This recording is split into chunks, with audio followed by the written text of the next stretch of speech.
So we're going to start off with stretching and blocking everything, all the joints in the body from the head down to the foot. I want you to stretch your hands, inside your fingers, stretch your hands up, and then twist to one side.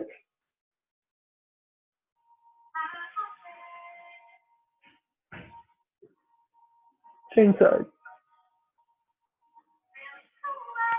Really keep the arms straight, push them back. Come back to the middle, separate, and then reach one hand as high as you can, and then the other, just alternate reaching up. Great. And then come down, fingers pointing up. Just pause here, just feel that stretch in the shoulders. Come down behind you, interlace your fingers, and push your hands away from your body.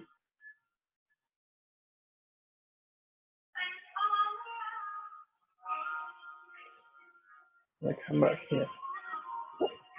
Lovely. Okay, one hand over the shoulder, other hand on the elbow. Push the elbow down. Push the hand down the back of your spine. And then from here, I want you to bind. You can either bind like this and stretch the body over like this way, or if you can get round, bind the hands like this. And from here, open the leg slightly, get the leg straight and fold forward. Bring the elbow towards the opposite knee.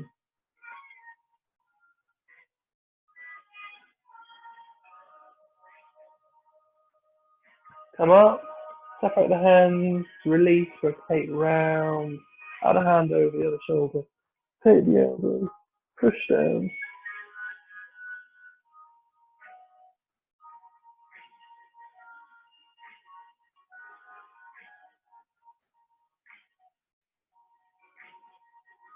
And again, reach round either like this or like this.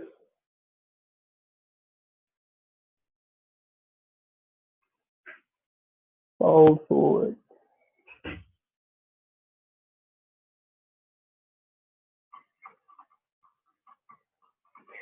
Come up, separate, and then to just open up the shoulders the other way, I want you to give yourself a big hug. Try and get your fingers towards your spine behind you.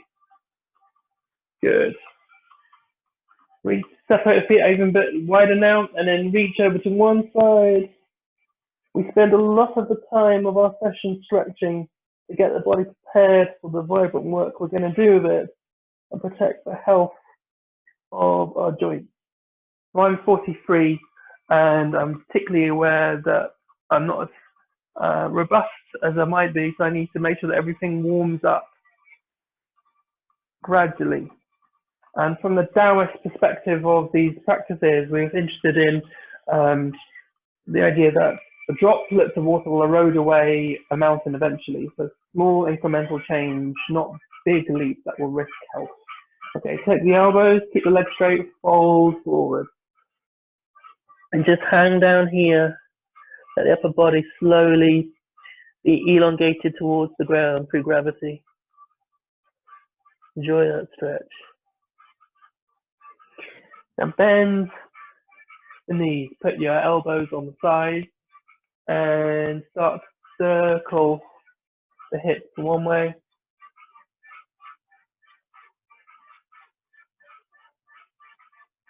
And get your bum down as low as you can. Knees out wide. Change the direction of the circle the other way.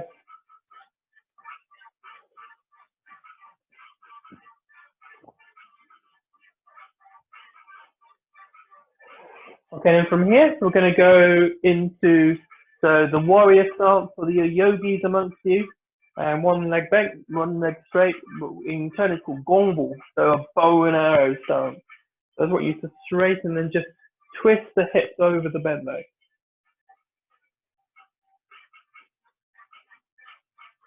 That's great. And then from here, come up on the ball of the back foot, so the hip comes over. And bringing the hands down on the inside of the bent leg.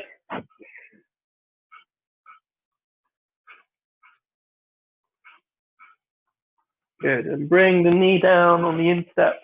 And then the bent leg, I want you just to place the knee down, so you're kind of going into like a pigeon posture. That feels okay for your knees. Obviously, all these practices take a time to develop, so just go with the practice that feel right for your body today. Don't push into any pain. We're not a militant martial art. This is monastic, not boot camp. So just be gentle. If this feels okay, wonderful. You want to go a bit lower into the pigeon stretch, go for your life.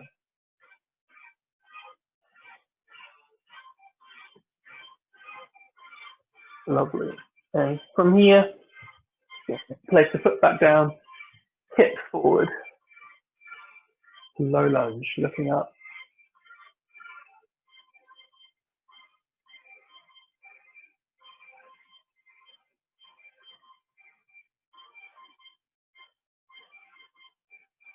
From here, bring the hips, the bum back. Maybe stay high and go into like a half Hanuman.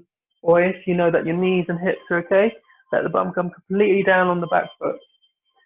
And so that one knee is getting stretch while the outstretched leg is getting a nice hamstring calf stretch going forward.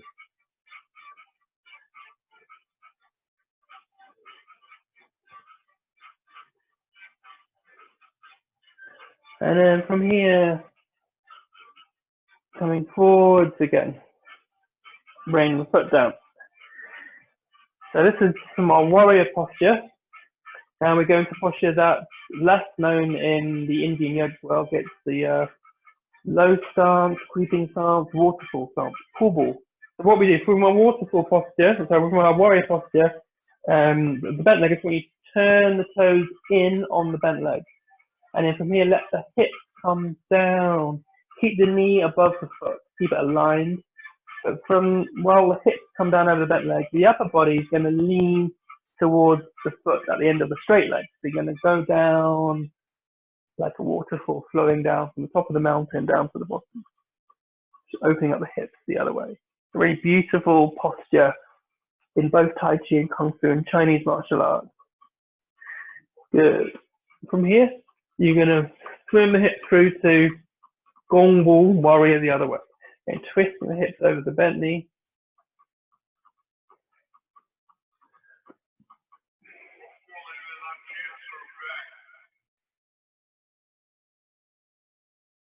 Good. Leg down. Knee in, step down. Hips forward. So we're going to go back side. We're going to go to the ball on the back foot, raise. Hands down on the inside of the foot. Getting a nice stretch on the inside of the bent leg. If you want to go down lower, by all means, you want to bring the elbows down, go for it. And from here, bring the knee down and bring the foot across on the bent leg to go into that pigeon posture, if that's okay for you. You need to stay high, come down a bit lower, whatever your body's happy doing. Don't push into pain in these practices. We're in here for the long game.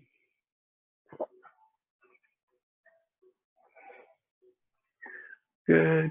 Up. Hips forward. Feel that nice stretch from the top of thighs and the hips. Good. So work your hips back, either to kind of half Hanuman, half lunge, half split, or if it's okay, let the hips come completely down on the back foot, stretching that knee while stretching the hamstrings and the calves as you lean forwards on the other leg.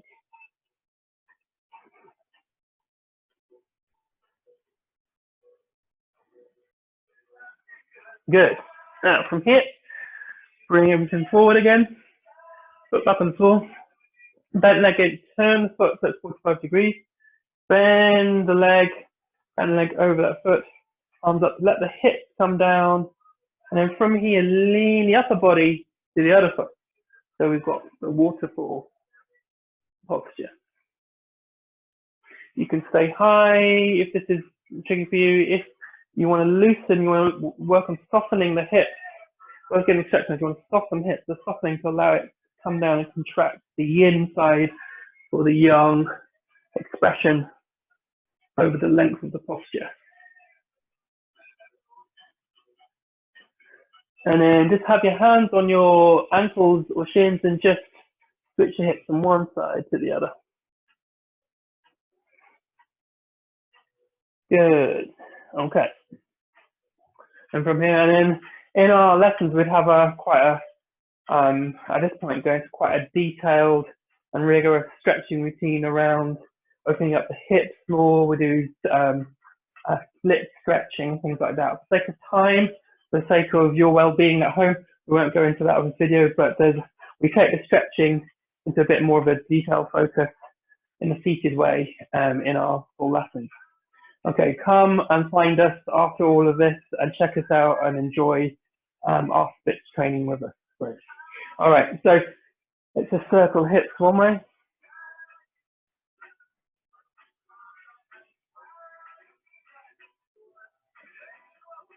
And change direction.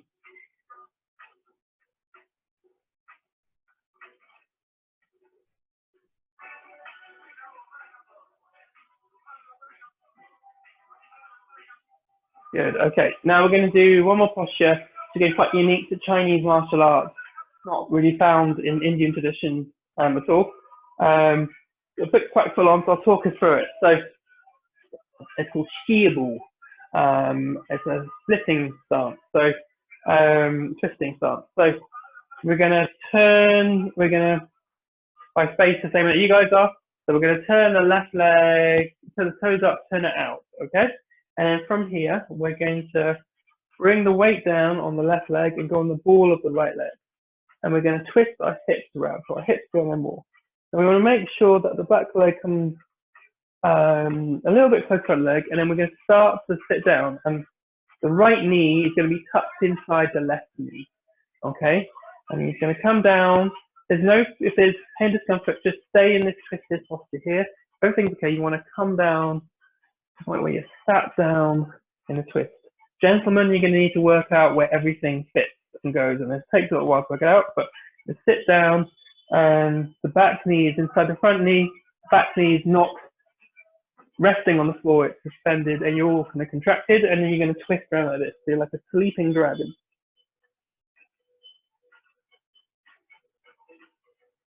And then you're going to change. So we're just going to straighten the legs, extend, open up the arms, and then we're going to turn the left foot in, right foot out. And right foot comes all the way out.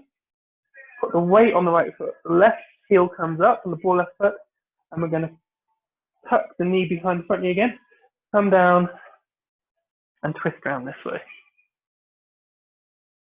So this is stretching the hips, the knees, and ankles all at once. It's quite intense to begin with, but it's a core posture in our practices. So first you kind of get used to it. If this feels okay, then in the Kung Fu practice, we'd constantly change into one side, up, change, up, change. So you can work on seeing if you can rotate between these postures quickly.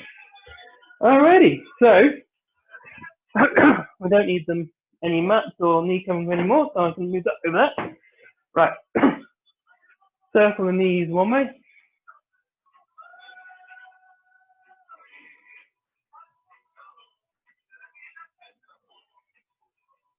And the other way.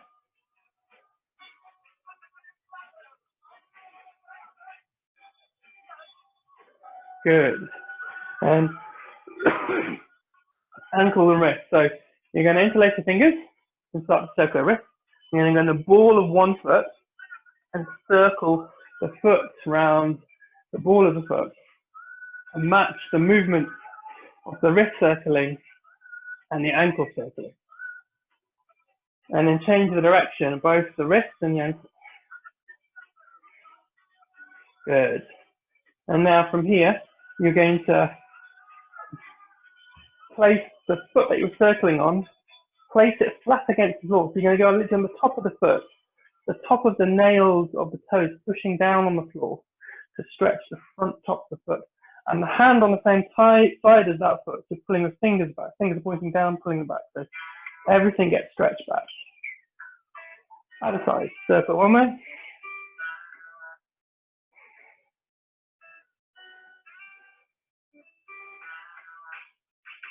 Change direction. and back on the top of